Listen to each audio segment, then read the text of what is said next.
Right, so on with the plot. We're back at the Forgotten Capital, with only one direction we can go in.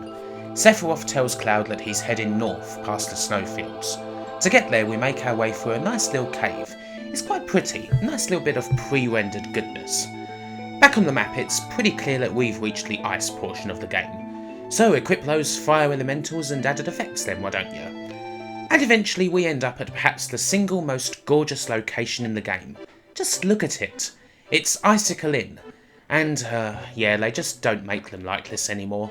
I could wax lyrical about this one picture, not to mention the music, for ages. It's almost as if it was painted by the godly hand of Bob Ross himself. We do get quite an interesting plot detail here, however. One of the houses used to belong to Professor Gast, he who mentored Sephiroth and was head of science at Shinra before Hojo. His house contains a few tapes, and these are of Professor Gast interviewing none other than Epholna, Iris' real mother. We learn more about Jenova, and how he, for despite the feminine appearance and Sephiroth referring to Jenova as mother, that's how they appeared then, set about virtually wiping the Cetra off the planet.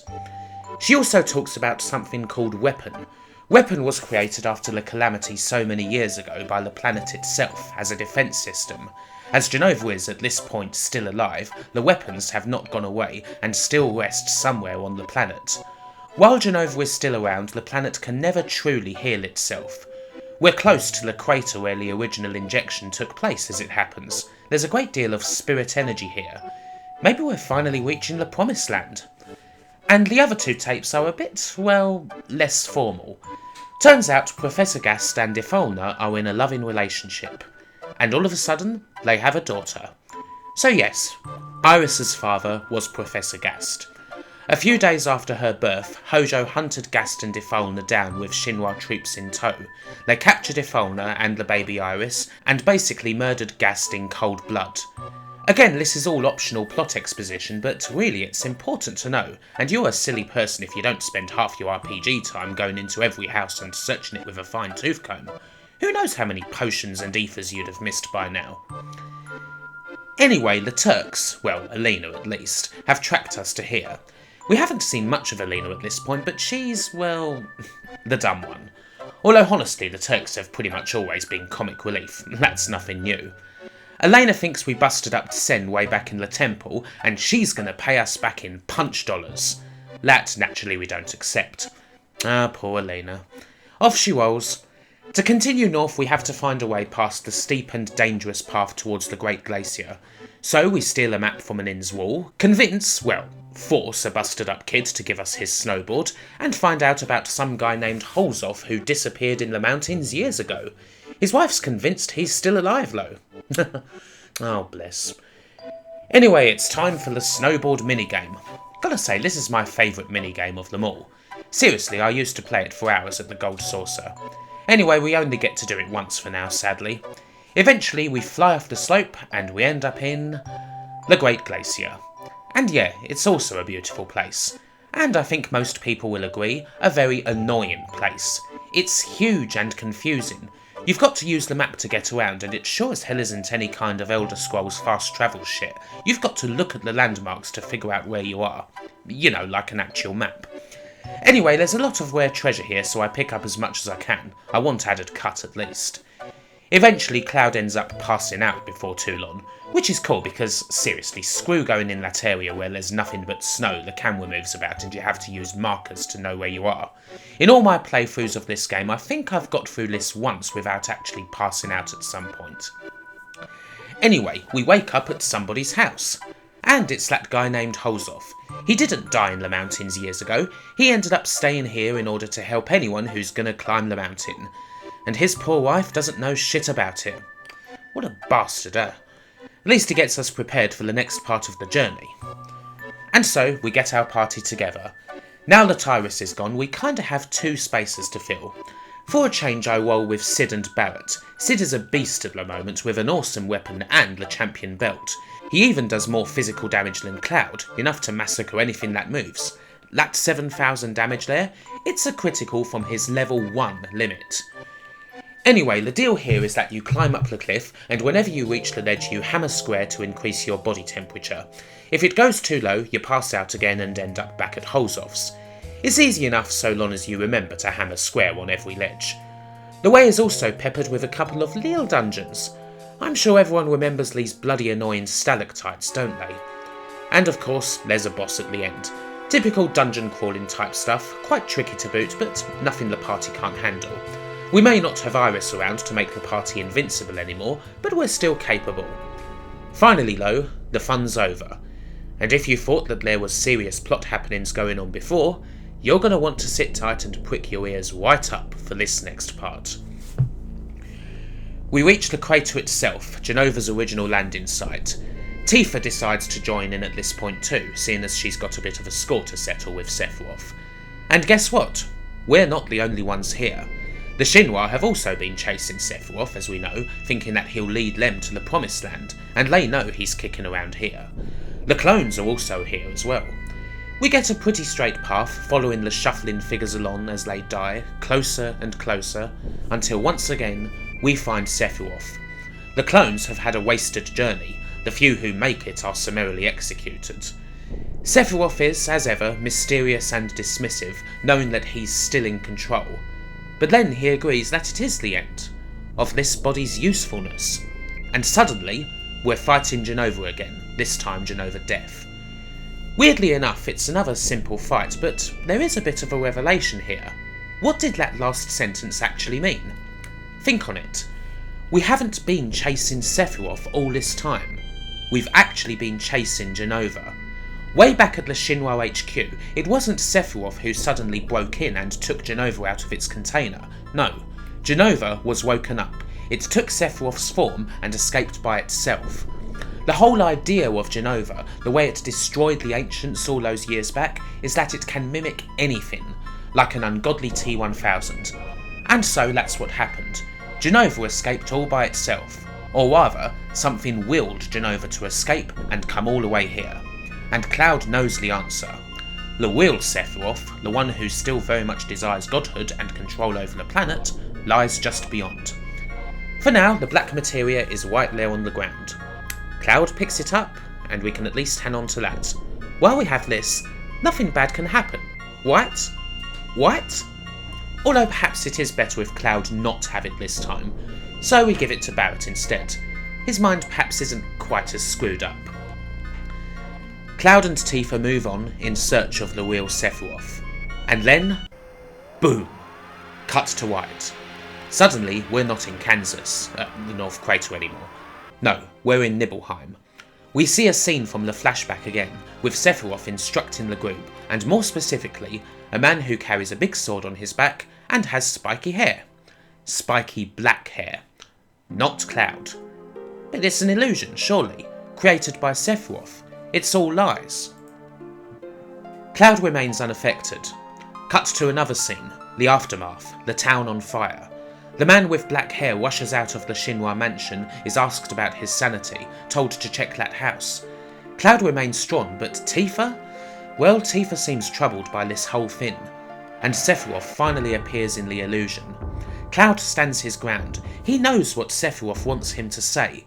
But how can that be? He remembers everything.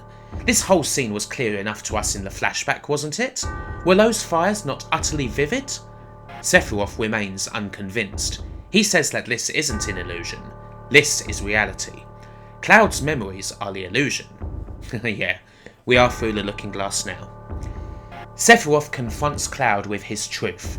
He says that Cloud was a failed experiment constructed by Hojo after the Nibelheim incident in his desire to prove the Jenova reunion theory. In other words, he's another clone.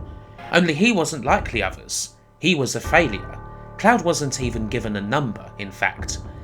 Cloud remains steadfast to his own truth, but, well, we know all about those flashbacks, don't we? We saw what happened at the temple, and at the Forgotten Capital. We know this, and Tifa seems to know it too. And yet Tifa talks about those childhood memories. Don't you remember the well? The promise?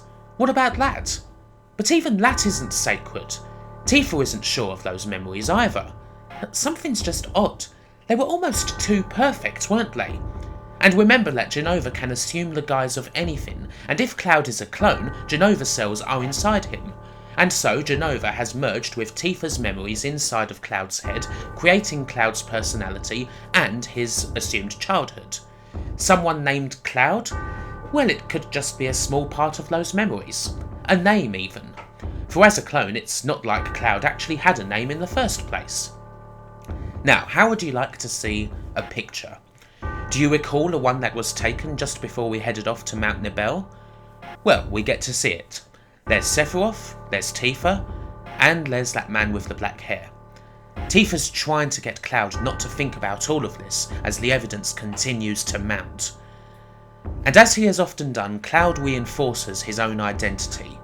He came to Nibelheim, he saw the town, he saw his mother, he played the piano. It was his first mission after becoming a first-class soldier. And there the killer blow lands. Cloud realises that he doesn't remember when he even joined Soldier in the first place. With one cornerstone removed, the entire edifice crumbles, and suddenly, the memories have eaten themselves. Now, well, that's obviously a lot of information to take in, and no, it doesn't really stop there either. So why don't we pause for breath for a moment? We can at least see what the Shinra are up to. They've arrived at what they believe to be the Promised Land, a cave made entirely out of materia with enough Mako for 1,000 Midgars. Rufus and Scarlet act as though they found the lost city of gold, while Hojo remains unconvinced. And all of a sudden, an eye peers out at them. Well, who's that then? You remember Gast's tapes, don't you? Hojo does. That eye belongs to Weapon. The planet's in danger, now more than ever. And so, what are we seeing here? Is the planet's defense system waking up? Pause. On your marks. Get set. Go. We're back with the rest of the party. Tifa suddenly rushes to Barrett and tells him to come quick because Cloud's in trouble. So he does. And then we see that it wasn't Tifa at all, because Jenova had one final call to make. Cut back to the so-called Promised Land, where all of a sudden, Cloud appears right in front of the Shinra crew, who are a bit shocked by this, obviously. Barrett and Tifa, the real one this time, also arrive. And, well, we see it. Cloud goes up to Barrett and asks for the black materia. Tifa is like the image of young Cloud back at the temple. She can shout at Cloud, beg him to stop, but Cloud cannot hear her. Barrett gives the black materia to Cloud, whoever that is now. There's nothing but a shell who has accepted his fate, who doesn't even have an identity. He apologises to everyone for what he is about to do, for pretending that he was someone else. Hojo is overjoyed here, as his Jenova reunion theory has been proven, that Jenova would call the clones back here so that Jenova could become whole again, in a sense. In one last desperate grasp for identity, Cloud pleads with Hojo to give him a number, but his existence is disavowed, merely a failed experiment. Cloud is nothing. Still, some questions do remain. Why wouldn't the clones just go to Midgar, where Jenova had been stored? And the answer is simple. Of course, the real Sephiroth is right here. Sephiroth did die 5 years ago, but his will was strong. Too strong for the lifestream to fully absorb him. His will called for Jenova, who broke out of Shinra HQ to come here. His will called for the black materia so that his plan could be carried out. His will called for the clones to come here so that everything could be made whole, and his will called for Cloud because those cells are inside him too. That line is crucial. I wasn't chasing Sephiroth, I was being summoned by Sephiroth. Hojo couldn't be happier about what's going to happen next, for there is nothing else left to do. Cloud places the black materia inside the real Sephiroth's cocoon. And, well, the mission is accomplished. At this very instant, Weapon awakes and breaks out, with the planet now in grave danger. Sapphire, Diamond, Ultima, Ruby, Emerald. Nothing can stop the casting of Meteor now. Sephiroth's will is complete. Shinra and the rest of our crew evacuate immediately. And Cloud? Nothing. Quite simply, nothing. He falls into the live stream.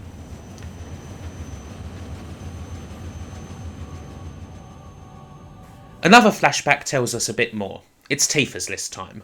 We see how they met. Cloud a semi-conscious mess on the steps of Sector 7 station. He sees Tifa and all of a sudden becomes invigorated. He still freaks out though.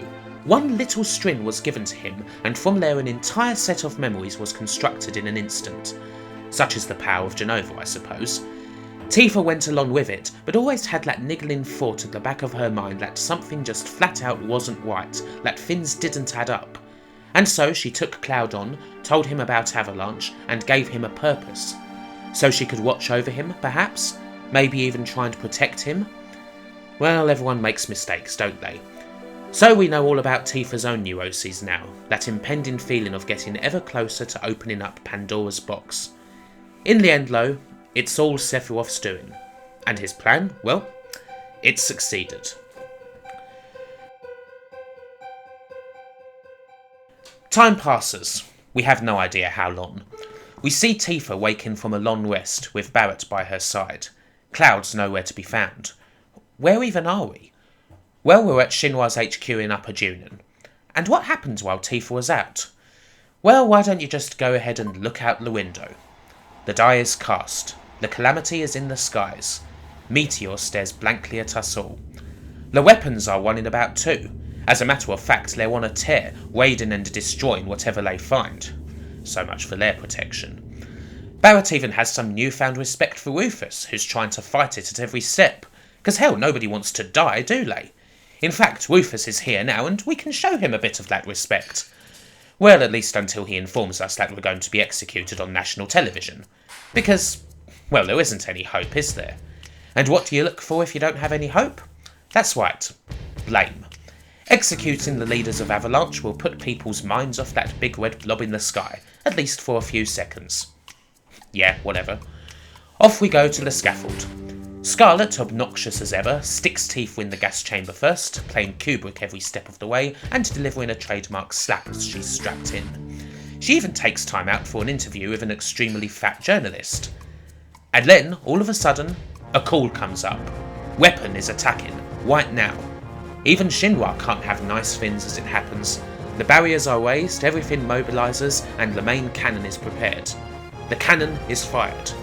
And a pause. Too brief. Weapon is still advancing. The end appears to be coming sooner than expected. Still, that's not going to stop Scarlet from talking to this journalist, who suddenly pepper sprays her. Now you may have been wondering where everyone else was, and, well, Catshit's come to the rescue at least. However, we can't open the door. We need to find another way to save Tifa, just as the gas starts seeping into the chamber. There's nothing for it. We need to rush to the airport. We're riding on sheer chance at this moment, just as Weapon arrives, and this one happens to be Sapphire Weapon. There's perhaps one small hope for Tifa, because, in the classic fashion, a key's been left on the floor. If you can just make a movement here, a movement there, closer and closer, and suddenly we're out of our restraints. We can turn the gas off, but we still can't get out of here. Weapon readies a massive beam that opens a massive scar in this fortress. And luck so happens to be with us again, as it just happens to open up Tifa's room. And finally, as Weapon readies a second strike, the massive cannon fires at point-blank range, taking Sapphire Weapon's head off. 1 down, 4 to go. A revived Scarlet chases Tifa all the way onto the cannon, where they, well, have a bit of a slap fight. Still, Tifa is cornered. At least until that almighty airship rears into view, Barrett telling Tifa to run and jump for that golden shiny wire of hope. And we're free, once again. And we just so happen to have a brand new ride. As it turns out, the rest of our heroes are aboard the Highwind as well, waiting for their moment to strike and rescue Barrett and Tifa. Tifa gets quite excited, especially because, as they said, everyone's here. And so off to the cockpit she goes. And indeed, everyone is here. Well, everyone except Cloud, who sadly was the only person Tifa really wanted to see. The rest of our gang are chipper enough. A now fully redeemed Kate Sif says that he'll give us all the information we need on Shinra. Sid's got an airship that makes the tiny Bronco look like a paper plane, and even Vincent is relatively cheerful for such a depressed sod. But Tifa's not happy. Cloud's not here, and no one knows where he is. All we can gather is that he probably ended up falling in the livestream when the weapons broke free, meaning that he's either possibly washed up somewhere in the South Seas, or dead from extreme Mako poisoning. The latter is, needless to say, a hell of a lot likelier. In any case, Tifa is desperate for any small chance of seeing Cloud again. And so we head off to the South Seas, to one town we haven't visited yet, Mideel. That is, after spending a good amount of time screwing about in the High Wind first. Seriously, we can fly anywhere now, go back and visit just about any place we've been. Still, you can always see that meteor hanging over us. The map music's changed too, to something altogether more depressing. It's Final Fantasy VII's World of Ruin moment, basically. Also, the North Crater is now blocked off by a gigantic barrier, so no one can get to the sleeping Sephiroth. It's kinda fun going around everywhere now though and seeing NPCs' reactions to current events. It's a nice detail that makes it worth doing, now we can fly around the world in seconds. Still, if we want to keep going, we've got to go to Mideel and face the inevitable. Mideel is sort of like Rocket Town, aside from the obvious difference. It's a largely stagnant holiday resort. That's obviously nothing new, although the presence of a big rock in the sky that's heading straight for us isn't going to do much for the quality of life. Still, there's sad dogs to pet, so it's not too bad. Suddenly though, Tifa overhears a conversation about a young man with spiky hair washed up on the shore.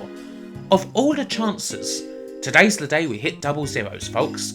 Cloud is here, and more than that, he's still alive. He's in the clinic in the north of the town. Naturally, Tifa rushes over, not thinking about anything else except seeing him again. And what does she find?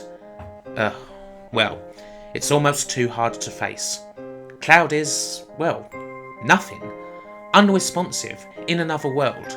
The doctor talks about extreme Mako poisoning, of being exposed to so much knowledge in the livestream that it's a miracle Cloud's even here at all, but he likely can't even recognise us at this stage. Essentially, well, he's brain damaged. If you wondered whether or not this game could get any more dispiriting, well, here's your answer. Just, god damn it. We'll talk about it later. As we know, Tifa only wishes to see Cloud, and now, what we've seen him like this, she only wants to be by his side. So we've no choice but to leave Tifa here in Mideel. We hoped we'd gain a member of our party back, but, well, looks like we lost another. But it's not like we can stop. Shinra have an idea, and Kate Sif's going to tell us all about it. They're going to take something called huge materia, massive rocks of the stuff, from their reactors in Nibelheim, Coel, and at a place called Fort Condor. The aim is to basically use the power of these rocks to hurl them at Meteor, thus smashing the rock into pieces. It doesn't seem like a particularly smart plan, and it probably won't work, although we don't exactly have much in the way of ideas ourselves. Still, we're going to stop the Shinra from doing this. This is a bit of a leap in logic, really. But, well, we hate the Shinra, so we're going to stop them. But despite whatever stupid plan we've concocted ourselves, we're going to need a leader for it.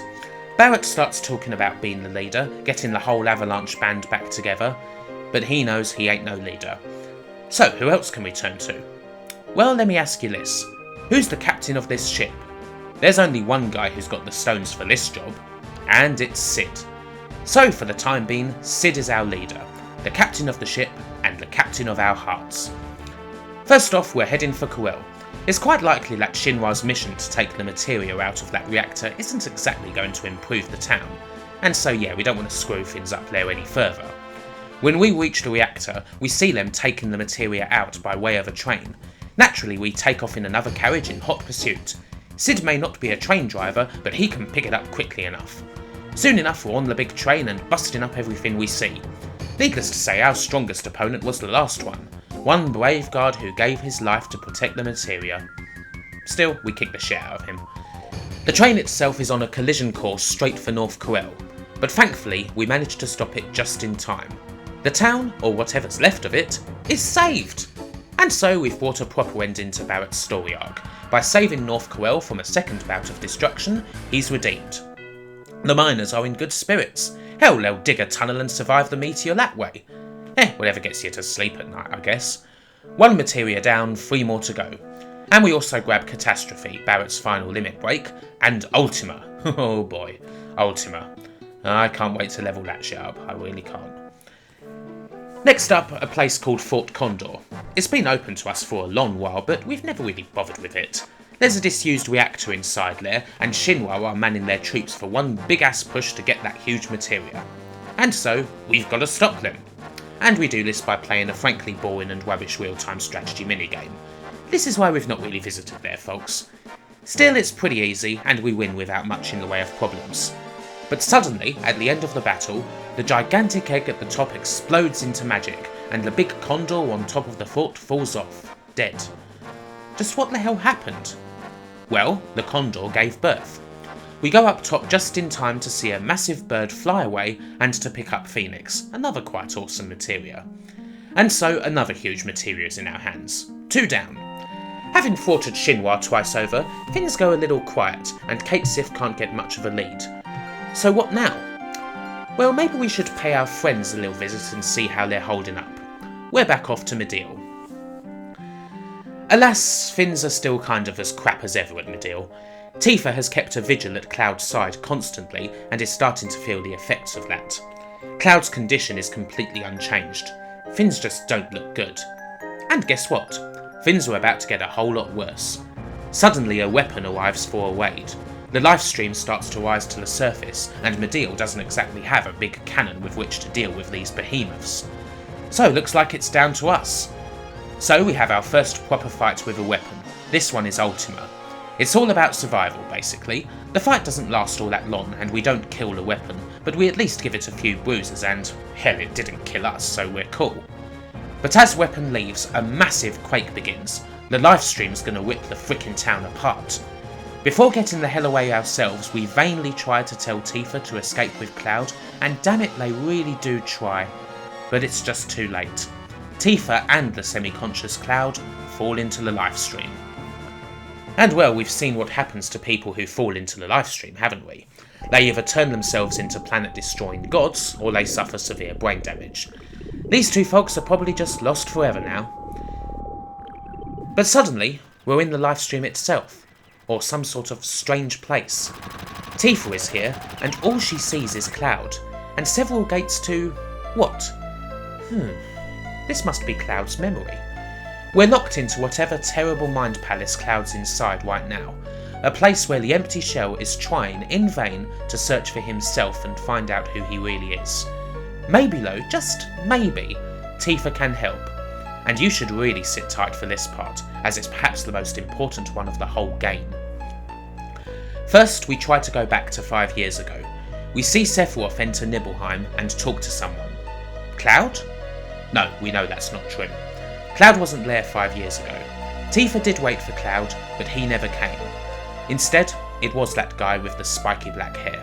Tifa's known this ever since the story from Khan, but she was much too afraid of what would happen if she said anything. In any case, we're not quite ready to go back here yet. We need to go back earlier. What about the well? You remember that flashback from all the way back in 7th Heaven? It's still much the same thing. Cloud wanted to join Soldier. And Tifa does remember this, it wasn't all just made up. A person named Cloud called her to the well. That happened. But is that really all we've got? Again, this could just be Cloud taking on Tifa's memories. Hell, it was Tifa who brought this scene up in the first place, wasn't it? We need something more. Young Cloud appears all of a sudden and talks of a new memory. One that's locked deep inside of Cloud that he's never mentioned before. Tifa herself doesn't even know much about it. We go through another gate and find ourselves at Tifa's house, with Tifa surrounded by her friends and looking rather upset. We see Cloud coming to visit and find a bit more truth. Despite living next to each other, Tifa and Cloud weren't ever incredibly close. Cloud thought all of these other people were a bit arsey, though he regrets that now. Still, he wanted to see Tifa. And this day was memorable for another reason. Turns out this day was when Tifa's mom died, hence the sadness. Tifa goes off in search of her mother, in Mount Nibel of all places. We find ourselves at the bridge, which, guess what, has never been all that safe.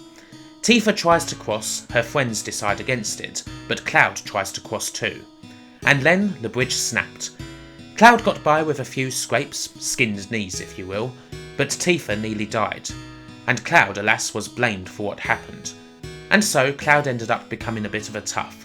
He thought Tifa hated him and resolved to join Soldier just to get noticed. It was all so Senpai could notice him. For Tifa's part, she never hated Cloud. And indeed, she thought about him a lot over the years, wondering if she'd find an article about him in the paper. And that's why she waited for him that day. But the most important thing to note here is that this is all Cloud's memory, not Tifa's. We're getting somewhere. Maybe now we're ready to go back to that event, the time when Sephiroth came to town.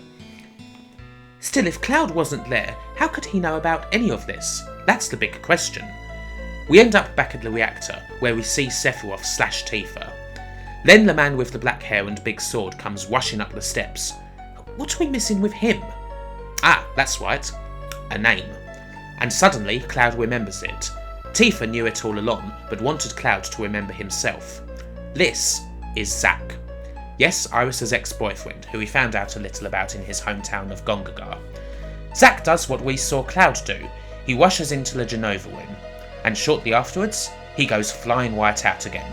Whoever it was, Zack or Cloud, they sure as hell didn't win any kind of battle with Sephiroth. But then, there's another figure. Someone in basic Shinra uniform, mask and all. The figure picks up Zack's sword, runs up the stairs and straight into the Genova room, where he stabs Sephiroth in the back, taking revenge for the town of his birth.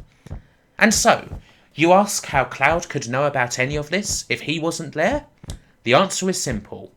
Cloud was there, all the time. He did keep the promise, he did fight with Sephiroth, and he won. It's just that, well, he never got into Soldier. When Sephiroth asked about someone's hometown, he wasn't talking to Zack, he was talking to Cloud, inside his regulation uniform and mask. He was ashamed and didn't want to show his face. But he was there, and he took revenge. Still, despite being stabbed in the back, Sephiroth wasn't quite dead yet. We see him limp down the steps, with Genova still in his hand. Cloud sets Tifa down, and the wounded Zack tells Cloud to finish Sephiroth off. Sephiroth stabs Cloud, and then, well, shit. Cloud just lifted Sephiroth up and threw him into the fucking livestream. Turns out he must have been some sort of major badass after all. Back in the livestream, all the Cyclops are now broken.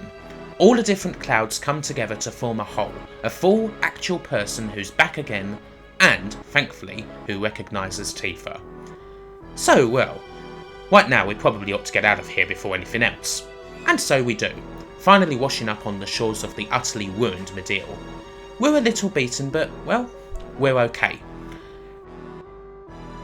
Back on the Highwind, Cloud explains himself to the rest of the group. And so, of all we know about him, what is actually true? Well, to be honest, most of it. We know that Cloud wasn't created entirely 5 years ago, but we also know that he was certainly experimented on and injected with Genova cells after Nibelheim. Hojo wasn't lying about that. We know that he was too ashamed to admit that he hadn't been good enough for Soldier, but the process of injecting him with Genova cells and Lamako exposure, presumably during said experiment, gave him the strength and the appearance of having been in Soldier, and those same cells drew him towards Sephiroth. But we know that he was actually a person, and that he did kill Sephiroth 5 years ago. In one glorious moment, it turns out that our main protagonist was, in the end, just a simple, cliched RPG grunt. That's one of my favourite moments story-wise, as it happens. And of course, Cloud is kind of responsible for that big fin floating in the sky. And needless to say, he's gonna damn well stop it. It's just like what Barrett says, there ain't no getting off of this train we're on. So I think you can probably guess that we're heading towards the endgame. The reintroduction of Cloud is a pretty good place to stop for now. Next time we'll be doing a few more bits of analysis, and then after that, well, we'll tie up loose ends. We'll finish off the huge materia hunt, we'll settle the final missing piece of what happened 5 years ago, we'll find out exactly what Iris' plan was, we'll return to the place where the whole story began, we'll deal with those damn weapons, and then, well, it'll be about time for the final battle. Our big story is very close to resolving itself. For now though, it's time to end the vid. Thanks for watching, and wherever you are, whoever you be, have a good one, take care, and I'll see you next time. Bye bye.